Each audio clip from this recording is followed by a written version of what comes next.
Hi అండి, అందరికీ నమస్తే. Welcome to Kalpana's kitchen. ఈరోజు మనము చాలా టేస్టీగా అందరికీ ఇష్టమైన తొక్కుడు లడ్డూలు చాలా సింపుల్ వేలో ఎలా చేయాలో చూద్దాము. తొక్కుడు లడ్డూలు అంటే అందరికీ తెలిసిందే కదండి. శనగపిండితో ముందు జంతికల్లాగా వేసి అవి ఫ్రై అయిన తర్వాత మళ్ళీ మిక్సీ చేసి జల్లించి పంచదార పాకంలో పోయాలి. ఇంత లాంగ్ ప్రాసెస్ అంటే ఒక్కళ్ళతో అవ్వదు కదా.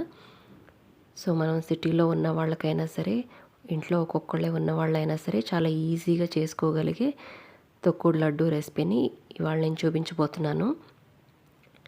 దానికోసం ముందుగా మనము ఒక 2 కప్పుల వరకు శనగపిండిని జల్లించుకోవాలన్నమాట.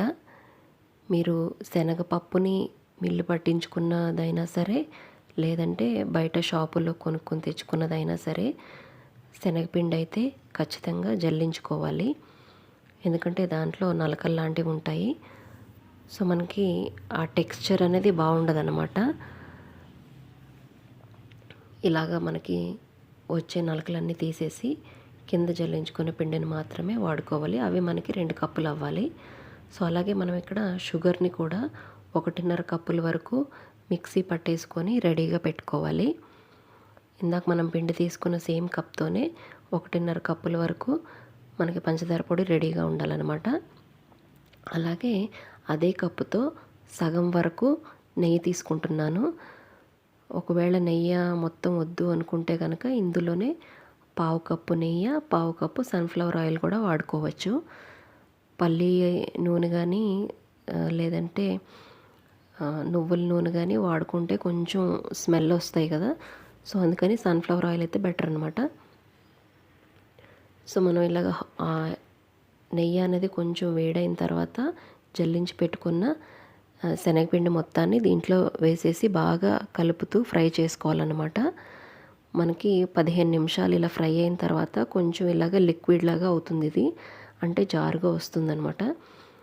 మనం ఓపిక్గా ఉండలు కట్టకుండా కలుపుకుంటూ ఉండాలి 15 నిమిషాల వరకు. తర్వాత ఇలాగ కొంచెం జారుగా వచ్చిన తర్వాత నీళ్ళు చిలకరించామంటే దాని మీద కొంచెం మనకి సౌండ్ వస్తుంది, టప్ టప్ అని. మనకి శనగపిండి వేగిన మంచి స్మెల్ కూడా వస్తుందన్నమాట. సో అప్పుడు మనము స్టవ్ ఆఫ్ చేసేసి కొంచెం చల్లారిన తర్వాత ఇందాక మిక్సీ పెట్టుకున్న పంచదార పౌడర్ని కూడా 1.5 కప్పుల వరకు వేసుకొని మిక్స్ చేసుకోవాలి. మనకి ఇలాగా పంచదార పొడి వేసి మిక్స్ చేస్తూ ఉండగా ఇది మనకి కొంచెం గట్టి పడుతుందన్నమాట. ఫస్ట్ అయితే స్పూన్తోనే మిక్స్ చేసుకోండి. తర్వాత కొంచెం బాగా చల్లారిపోయిన తర్వాత చేయి పెట్టి బాగా కలుపుకోవచ్చు. సో మనకి ఇలా కొంచెం గట్టిగా అయిన తర్వాత ఒక అరగంట పాటు లేదా గంట పాటు వదిలేసామంటే ఇంకాస్త బిగుసుకుంటుంది. అప్పుడు మనకి లడ్డూలు చుట్టుకోవడానికి వీలుగా ఉంటుందన్నమాట. అంటే లడ్డు జారిపోకుండా సాగిపోకుండా ఉండాలి అంటే ఒక గంట పాటు దాన్ని వదిలేయాలన్నమాట. సో తర్వాత మనం ఇలా లడ్డు చుట్టుకున్నామంటే లడ్డు నిలబడుతుంది. తర్వాత వాటిని ఇలాగ ఒక ప్లేట్లోకి తీసేసుకొని బాగా ఆరబెట్టుకున్న తర్వాత ఒక డబ్బాలో స్టోర్ చేసుకోవచ్చు. ఈ విధంగా ట్రై చేసి చూడండి, అందరికీ నచ్చుతుంది. నచ్చితే తప్పకుండా లైక్ చేయండి, మీ ఫ్రెండ్స్కి రిలేటివ్స్కి షేర్ చేయండి. అలాగే మన ఛానల్ని సబ్స్క్రైబ్ చేసుకోండి. Thank you for watching.